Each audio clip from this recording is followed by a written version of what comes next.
Olá, nono ano, estamos juntos em mais um vídeo. Agora, para a gente dar início ao nosso segundo bimestre, tá bom? A gente vai começar no capítulo 3, na página 44, e a gente vai falar sobre célula, tá bom? Esse capítulo ele vai falar sobre célula e microscópio, vai falar sobre membrana e os transportes que a membrana faz, que ela utiliza para obter as substâncias que ela precisa.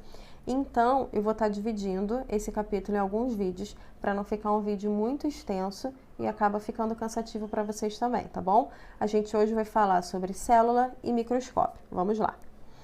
Fazendo uma viagem no tempo, a gente vai falar um pouquinho sobre a história do microscópio, tá? E quando a gente fala sobre o microscópio, a gente não pode deixar de falar de Robert Hooke, porque ele foi o primeiro cientista a utilizar o termo célula.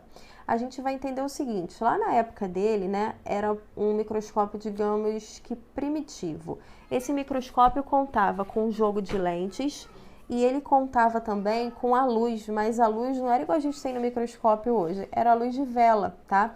Então, ele utilizava esse microscópio para poder estudar os seres vivos, tá? E aí ele lançou uma publicação chamada de micrografia, aonde ele estudava, tinha imagens, por exemplo, da pulga e do piolho, mas o que mais se destacou nessa publicação, na realidade, foi uma cortiça, tá? A cortiça é uma estrutura vegetal, aonde ele percebeu que a cortiça era formada por vários quadradinhos, que vocês podem ver tanto na imagem aqui, quanto no livro de vocês na página 44. E aí ele denominou esses quadradinhos de célula.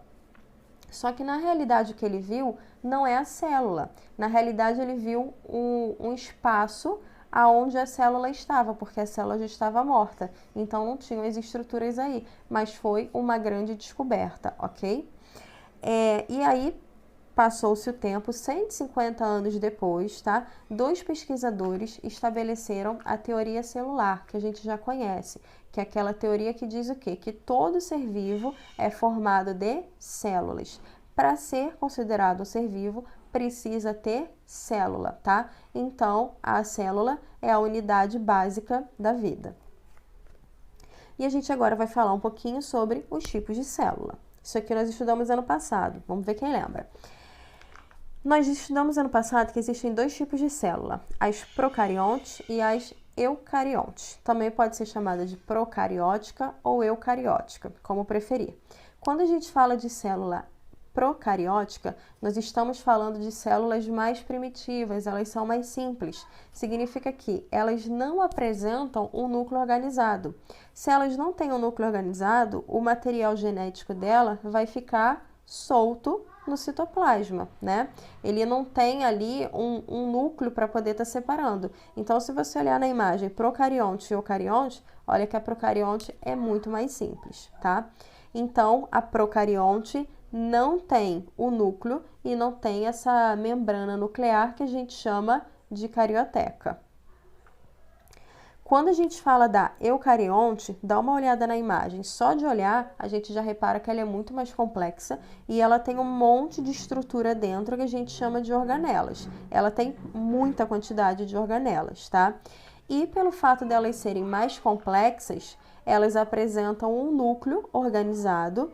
Esse núcleo fica envolto por uma membrana que é chamada de carioteca e dentro do núcleo está o material genético, tá? Então, olhando mais uma vez para a imagem, procarionte é mais simples e não tem núcleo. Eucarionte é bem mais complexa e apresenta um núcleo aonde fica o material genético, ok? Agora, qual é o tamanho da célula? Não tem como responder, né? Por quê? Porque depende da célula. Então, essa imagem aí eu achei bem bacana, por quê? Porque ela traz como se fosse um comparativo do tamanho. Repara que aí embaixo você tem uma escala, tá bom?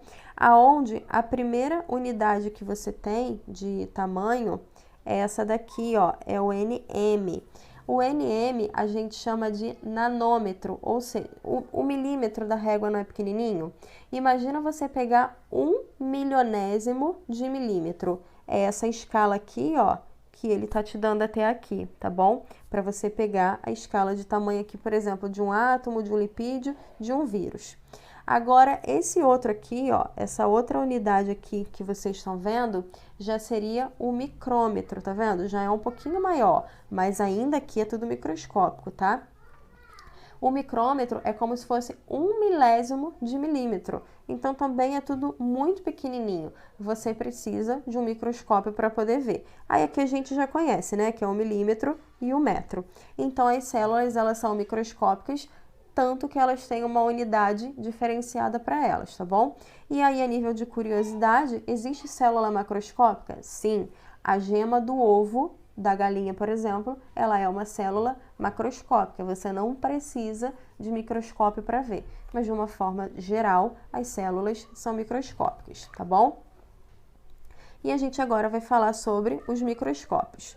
Quando a gente fala de microscópio, a gente está falando de um aparelho que vai ampliar muitas vezes a imagem que está sendo vista, né? Que é muito pequenininha. Os microscópios, eles têm dois tipos básicos, que é o óptico e o eletrônico. A gente agora vai falar do óptico, tá bom? O óptico, ele vai estar utilizando um sistema de lente que a gente chama de lentes oculares e objetivas. Vou passar o slide e depois eu volto, tá bom? Se vocês olharem aqui, ó, na imagem, essa daqui, essa lente onde a gente coloca o olho, a gente chama de ocular. E essa daqui a gente chama de objetiva. Essa daqui está mais perto da lâmina, né? Que é onde está a amostra biológica. Então, por exemplo, se eu tiver uma ocular com ampliação de 10 vezes, né? E uma objetiva, que é essa daqui de baixo, com uma ampliação de 40 vezes, eu consigo aumentar a amostra biológica que está aqui. Eu consigo... Opa, desculpa aí. Eu consigo estar aumentando essa amostra biológica em 400 vezes, tá bom? O microscópio óptico, ele consegue uma ampliação de até 1000 vezes com uma qualidade bacana, tá bom?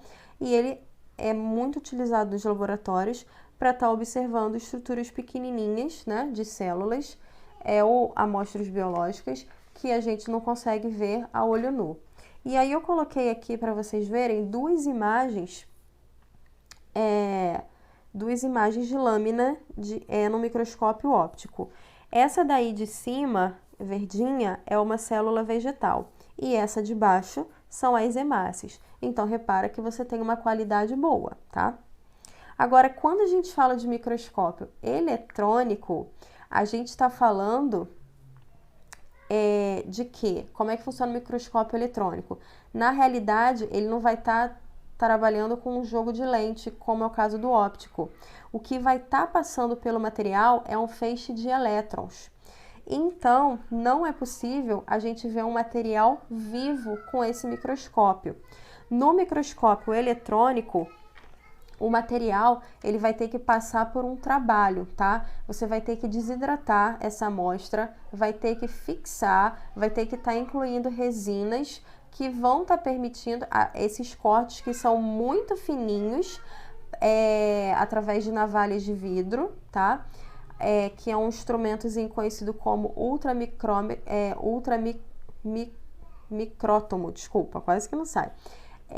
Para a gente poder estar conseguindo a ampliação. Só que no microscópio eletrônico, a ampliação pode chegar a 400.000 vezes. E quando você olha a qualidade do microscópio eletrônico, olha a perfeição dessa imagem aí.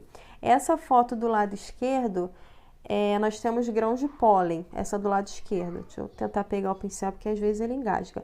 Essa daqui, ó, a gente tem grãos de pólen. E essas aqui, ó, a gente tem as hemácias. Olha a perfeição que a gente consegue ver no microscópio eletrônico. Todos são utilizados, tá bom? Mas um com mais perfeição do que o outro. Mas lembrando que no microscópio eletrônico, a gente não consegue ver material vivo. Esse material tem que passar por todo esse trabalho que eu falei com vocês, ok? E aí a gente faz uma pausa nesse capítulo e na próxima aula a gente volta falando sobre a estrutura da membrana plasmática, ok? Um beijo a todos e até mais!